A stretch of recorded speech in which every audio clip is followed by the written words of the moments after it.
নমস্কার বন্ধুরা, চলে এসেছি আবার নতুন রেসিপি নিয়ে। আজ শেয়ার করব রস বড়ার রেসিপি কলাইয়ের ডালের।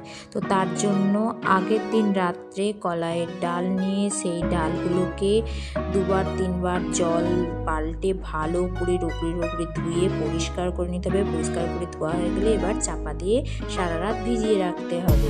পরের দিন সকালবেলা এই দেখুন ডালগুলো ভিজে কি সুন্দর বড় বড় মোটা হয়ে ফুলে উঠেছে। এবার এগুলোকে মিক্সিং জারের মধ্যে নিয়ে ভালো করে পেস্ট বানাবো, অল্প অল্প জল দিয়ে, যেন পাতলা না হয়ে যায়, একটা টাইট পেস্ট বানাবো।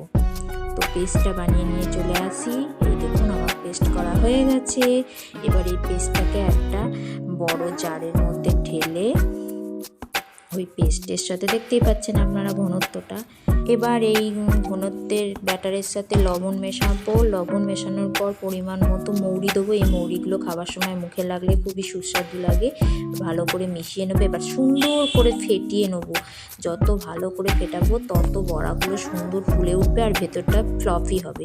এবার গ্যাসের ফ্লেম অন করে তার মধ্যে প্যান বসিয়ে সাদা তেল গরম করতে দেবো। তেল গরম হয়ে গেছে প্রায়। এবার একটু একটু করে ব্যাটার নিয়ে যেরকম অনুযায়ী শেপ দেবো সেই মতো আমরা শেপ দেবো। শেপে ছোট ছোট করে একটু একটু করে ব্যাটার ছেড়ে দেবো তেলের মধ্যে, আর সুন্দর গোল হয়ে ফুলে উঠবে। এই দেখুন গরম তেলে যে মুহূর্তে ছাড়ছি।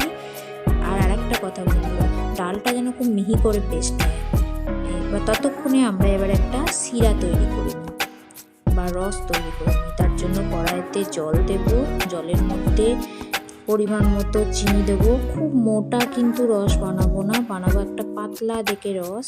আর এই রসের মধ্যে 3-4টে এলাচ থেতো করে দিয়ে দেবো, তাতে একটা সুন্দর গন্ধ বা ফ্লেভার আসে।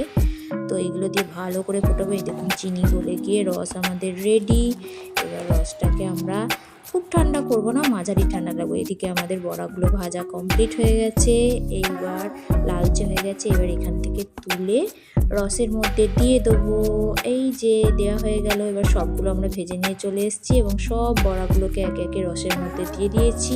এবার একটা হাতা বা চামচে করে ভালো করে ওই বড়াগুলোকে রসের মধ্যে ডুবিয়ে দেব, যাতে ওরা প্রত্যেকটা বড়া রস পায়।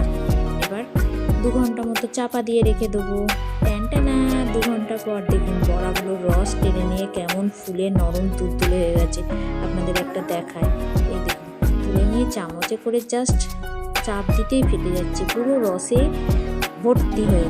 আর খেতেও খুব সুস্বাদু হয়েছে। আপনারাও বানিয়ে খেয়ে নেবেন। টাটা আজকের মতো।